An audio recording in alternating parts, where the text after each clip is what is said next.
Alrighty, guys. Good morning to you guys all here. A happy Wednesday, August 13th, 2025. Hope you guys are all doing well out there. And we've got a Tropical Storm Erin update here. As you guys can see here, satellite imagery showing Tropical Storm Erin good couple hundred miles east of the Lesser Antilles here. This is still on a west-southwest trend as of right now.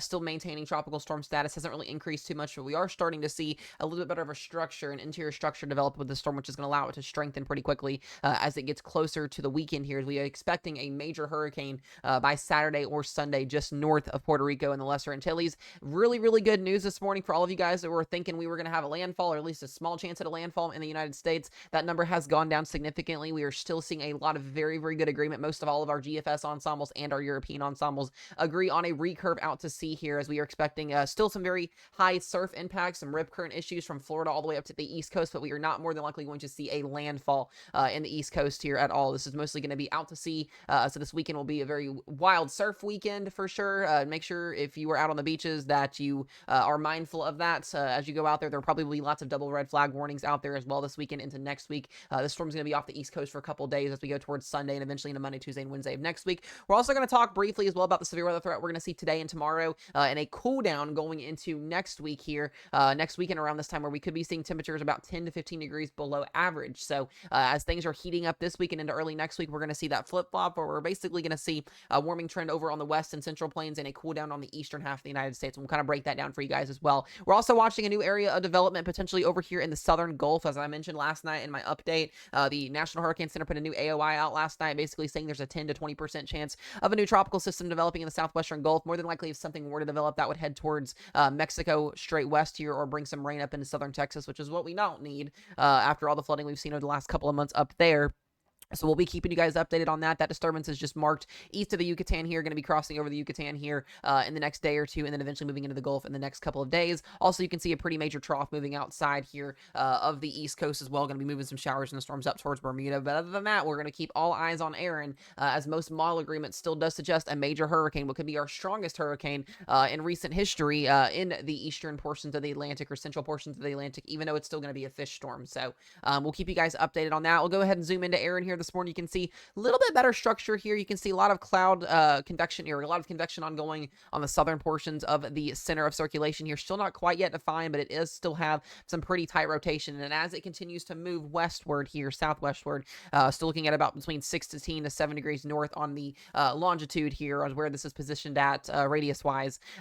This continues to still move southwest here, so kind of seeing an uptrend, a little bit of a southward tick here potentially with some models as we go through the next couple days as this continues to move south. But I still don't expect this to move into Florida or anywhere else. So if any of you guys out there are seeing those videos where people are still saying a major hurricane is coming to the United States, you might want to either block that person, fact check them, put them into reality here, because that's not what's going to be happening here. It's a very, very small chance that we get a landfall out of the U.S. And right now, none of the ensembles are suggesting that no longer. That can't, not that it can't change, but we are still closing in on that window where we're seeing certainty in that forecast, which is a good thing. So we'll keep you guys updated on that right now. Intensity guidance on, I believe, Erin here. I'll pull this up so you guys can see, expecting this to become Cat 3, maybe even a Cat 4 hurricane by the end of the week going into next week, maybe even higher than that. Some of the models do suggest that as well. Here's our latest cone from Erin. You can start to see as well a major hurricane by Sunday morning here, hurricane by Friday morning, and then we start to see that northern turn here is where we're going to expect. How close to the East Coast does that get? We're still a little bit uncertain on, because it's over 7 days out. We'll keep you guys updated on that as always. But right now,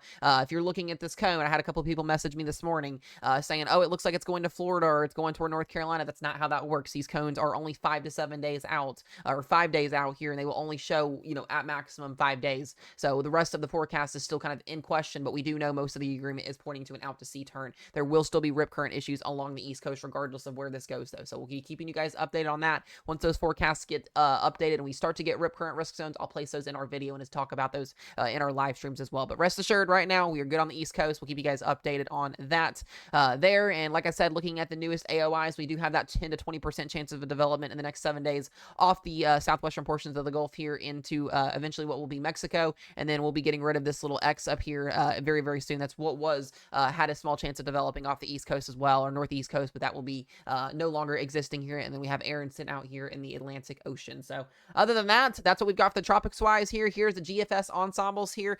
Most of all the agreement members do have most of this as a recurve. Still got a couple outliers to the west here, but most of the consensus is an out-to-sea fish storm as expected as a major hurricane later on at the beginning of next week. And then the European ensembles a little bit closer to home here. Still seeing a recurve clearly. We're going to have to watch to see which one trends more here on how close this gets to the East Coast, but we're not looking at any ensembles with the landfall both on the GFS this morning or the European, which is super, super, super awesome. We love to see that there. We still look at ensembles over 5 to 7 days out. We don't look at those dermatistic runs. So even though one model run might show a further closer system, the ensembles are where you have to go off on this time. So we'll keep you guys updated on the tropics. As always, if anything changes, you guys will know first. And here we go with the Storm Prediction Center update for today. We do have 2 areas to watch, a marginal risk and a slight risk here. For once again, the northern high plains here, a slight risk there from Rapid City down to Valentine, Nebraska there. Level 2 risk out of 5, mostly a damaging wind and a hail threat with a brief isolated tornado threat possible later this afternoon. And then a marginal risk over here from eastern Pennsylvania back up through Washington, D.C., Baltimore, Maryland, up through Maine and Massachusetts there up to Boston with a wind and a hail threat. Tornado risk today at 2%, southern portions of Nebraska, or northern portions of Nebraska, southern portions of North Dakota here, seeing that chance of an isolated brief weak tornado. Wind threat at 15 and 5% for winds up to 70, and hail threat at 5%. We get to tomorrow's risk, and tomorrow we have a little bit more of a better chance of seeing severe weather across Minnesota and North Dakota and South Dakota. We do have a marginal risk that extends all the way down to Kansas here, or not Kansas, but into Nebraska here. Cannot get my states right this morning. That's crazy.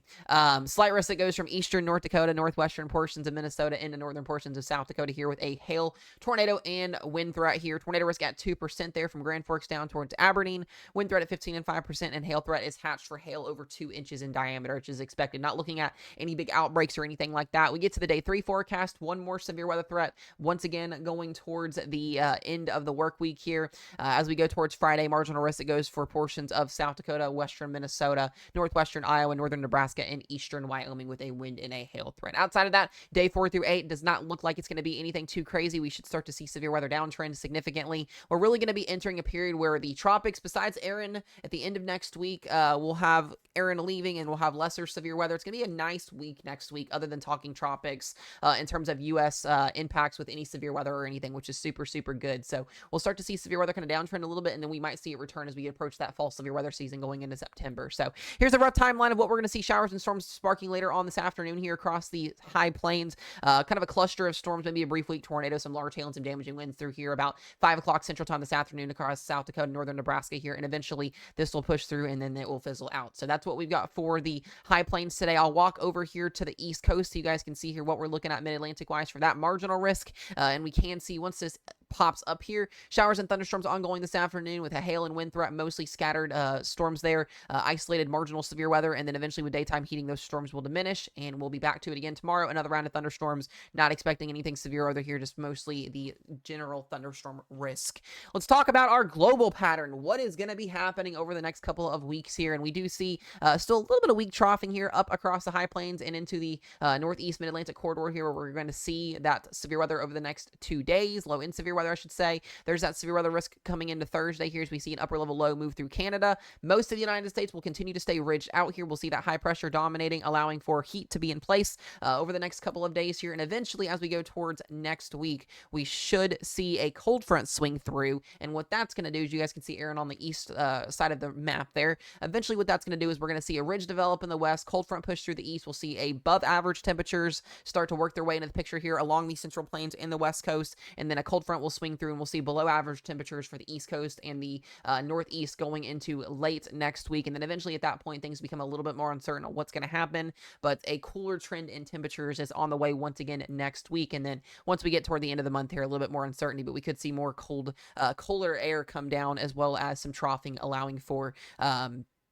a better shot at that fall-like weather coming in here. Here's just a temperature anomaly map here to kind of show you guys. The reds are above average, blue is below average. You can see we'll be much in place of a ridge here through much of the week here across the eastern half of the United States, allowing for Tropical Storm Erin, or what will become Hurricane Erin, to push out to sea. That's what's really the main driving factor, is the strength of our ridge, allowing that to push east. It's a high pressure in Bermuda kind of pushing east, allowing for a ridge to move through the east coast. We're going to have a gateway that's going to open, and Erin should basically move through that gateway there. It's a weakness in our ridging is what that basically is, allowing for that to go out to sea. Can't say that about the rest of the tropics here. We'll be watching through much of September and October as well, but we're going to get lucky on this one, which is super, super good. As we get toward the end of the week here, as I mentioned, high pressure dominating. We're going to see a huge above average temperature trend, a little bit of a heat wave over in the west, below average temperatures in the east. Here's a nice cold front switches through, and then after that, like I said, things get a little bit more uncertain, but we do see another round of potential severe weather coming toward the end of the month. So other than that, guys, be safe. We'll keep you guys updated on Tropical Storm Erin. I don't plan on having a live stream until tonight. If we need to have one, we will. I'll be keeping you guys updated in video form. If we get any drastic changes, we'll have an update, but other than that, stay safe, be weather aware, and we'll see you guys in the next one.